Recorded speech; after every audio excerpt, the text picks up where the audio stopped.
Hello, this is a review of Paul Busby's Q450 Quadcopter I bought on eBay, and I'm FPVing with it. As you can see, the FPV goggles there on a 35 kilometre wind day. There was probably 40 kilometre wind gusts when I took off with this. That's that blue bit's the mount for me camera. Got a GoPro on it.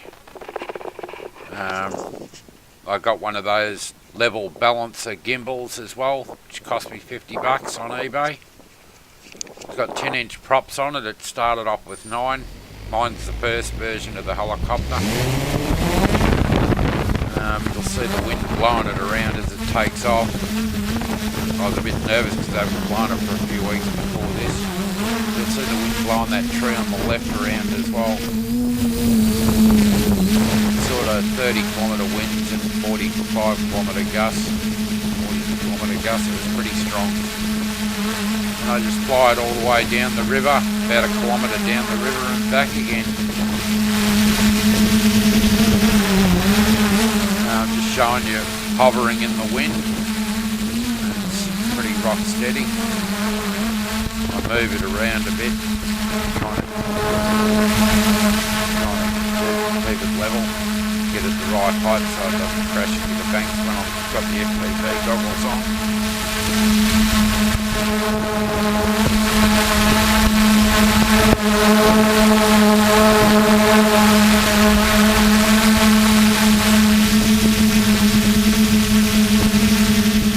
Also got after this video of the flight, I've got a video that I've copied off a friend's YouTube channel where he shows how to set up the auto flight mission planner so you can create your own autopilot missions, and they work really well.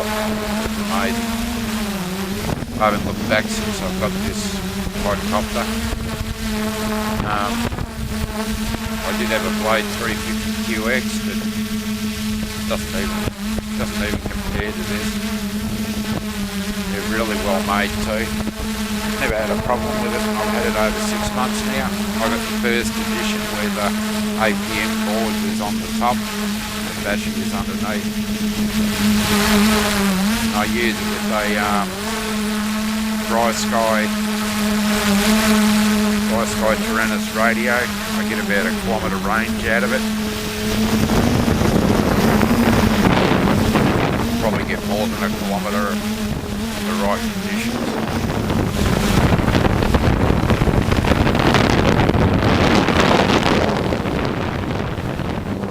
I've actually had the thing up above the clouds at 1.2 kilometres at one stage, lost reception, and it was in autopilot when I did it, and hit the return home function on it, and it came back and returned to home.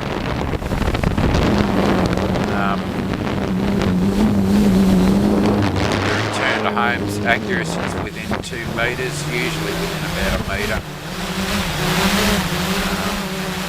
On this video it was about 2 metres out.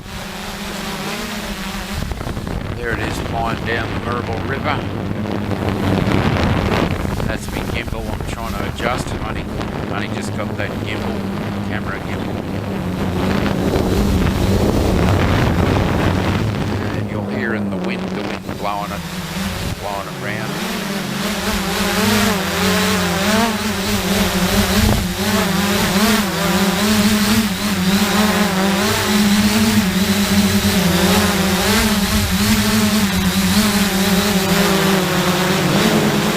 I've actually spent $1,200 building a big hexacopter with the APM, and I bought all my parts off Paul Busby because he is very cheap.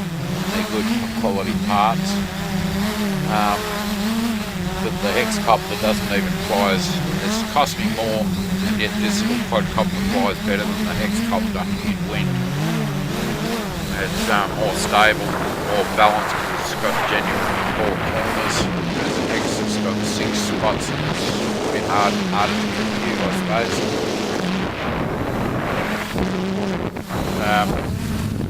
I just got the warning where it said it's losing range when I got to the end of this river, and I switched, hit return home key, and in return home you can still turn it left and right like your rudder.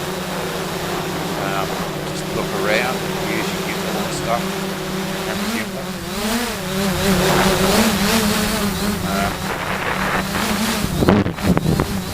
Video I took with where I'm showing it landing with me Japanese Fujifilm camera. I got the shakes bag post-traumatic strip.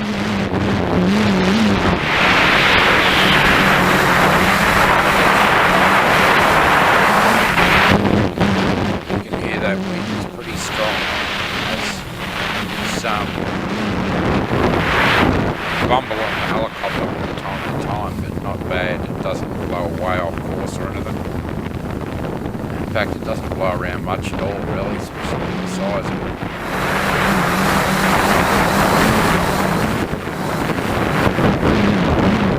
Gotta get used to this new camera now. That's about the only problem I got.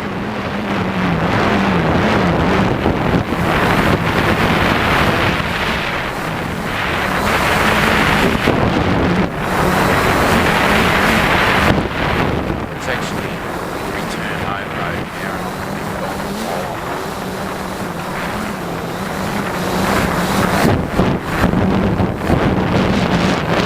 It's rising well.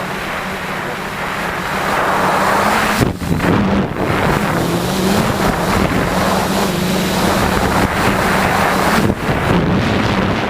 nearly home. It's a little fair way out, about a kilometre.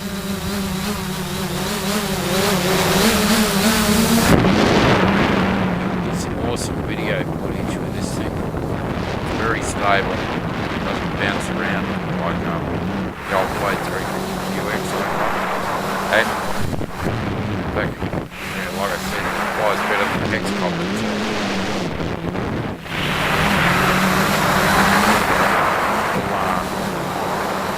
Car down there. It'll hover at 30 metres. Yep, she's just turning around to land. She's hovering. It'll hover before it lands. Calculate.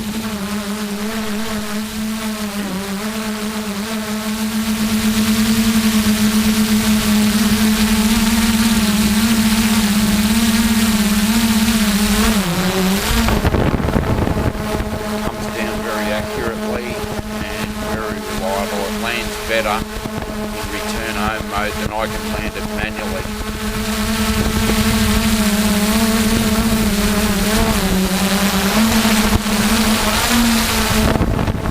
Not bad at landing it manually now, but when I first got it I was a bit used to it.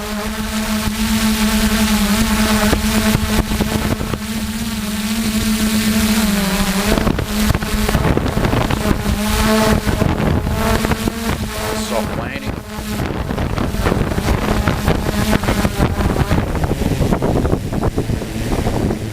You'll see the troubles I have with the Fujifilm camera trying to get a third person perspective view of this thing coming down for landing. Fujifilm DSLR bridge camera it is. Cheap Chinese rubbish. It goes out of focus and everything. You can even hear the batteries knocking around in it while I'm shaking.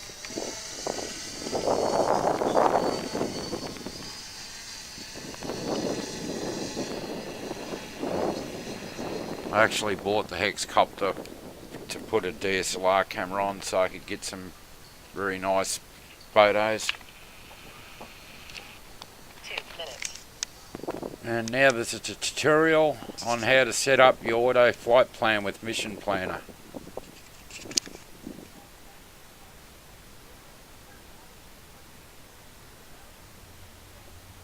So in the 8th video in the APM series, we'll be spending our time looking at Mission Planner, specifically how to create missions. And in this video it'll only last about 10-15 minutes tops, because we're only going to do an introduction to Mission Planner and give you enough to create your first mission and fly it successfully.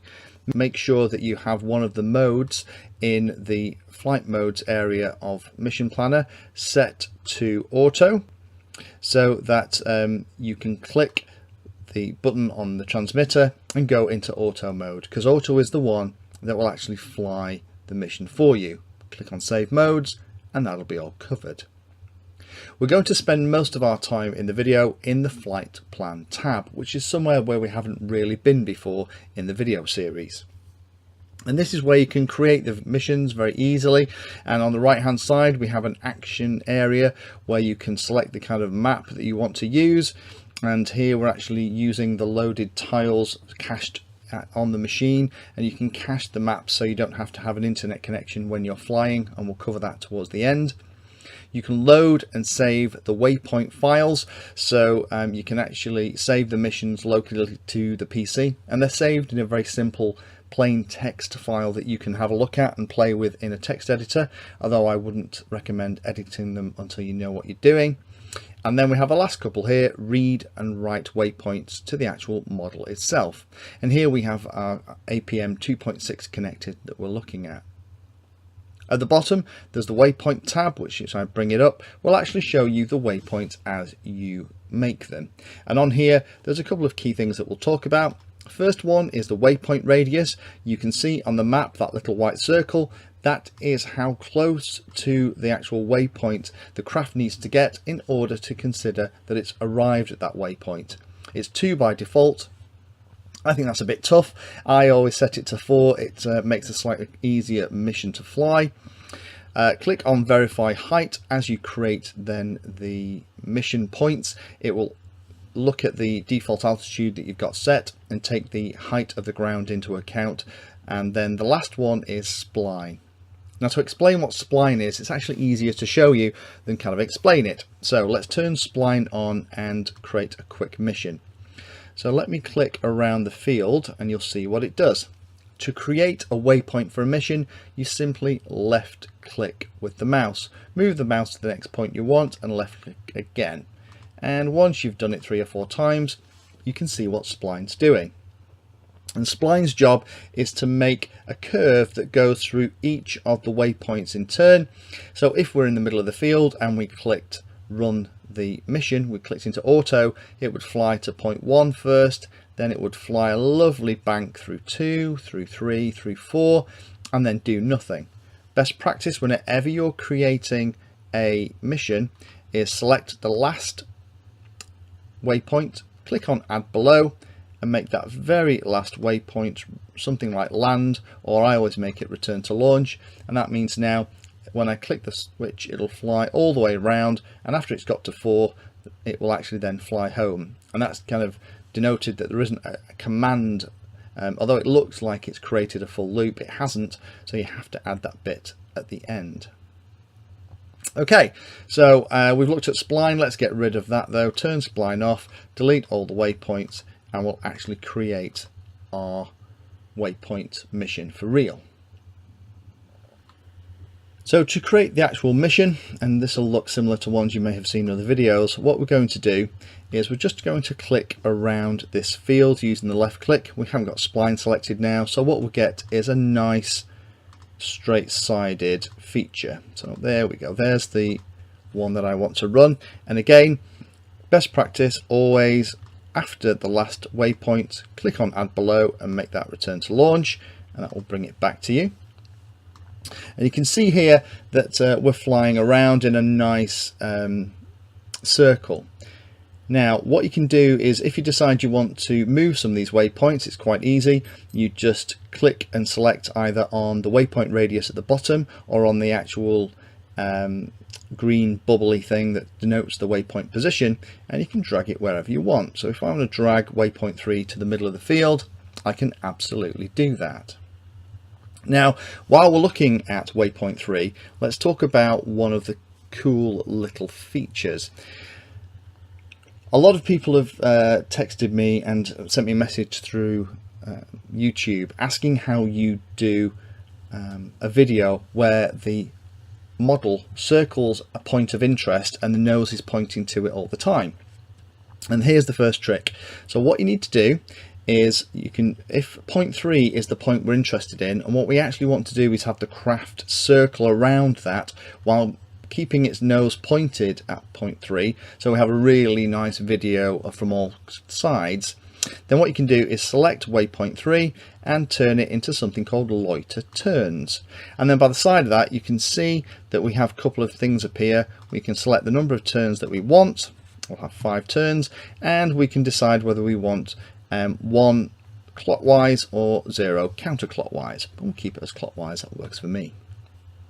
The radius of the circle that the craft will fly is set by the parameter circle_radius, and in this screenshot you can see it's actually set to centimeters, but be careful of this. It's changed from meters to centimeters in a couple of different versions of Mission Planner, so I would always test this and make sure which one it is, and that you're not setting what you think is a 50 centimeter radius and have a 50 meter one instead.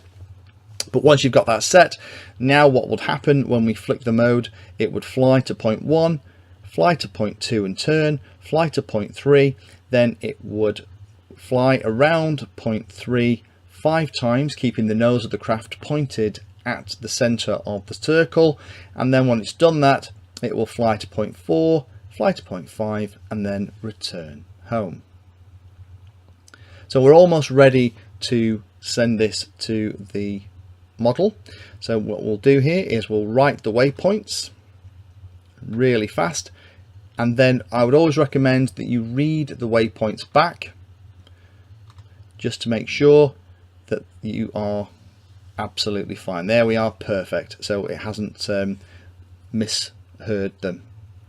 Last thing I'll do is, as I talked about, you can actually cache some of the maps locally on the machine, on Mission Planner, so that you don't have to have an internet connection. To do that's pretty straightforward. You right click on the map, go down to Map Tool, and then say Prefetch Waypoint Path. And what it'll do, it will then create, download all of the information from the map provider that you've got for the area that you're looking at, and then when you go to the field, you don't have to have your internet connection. So hopefully that's useful for those of you who are looking to fly your first missions. Please like, subscribe,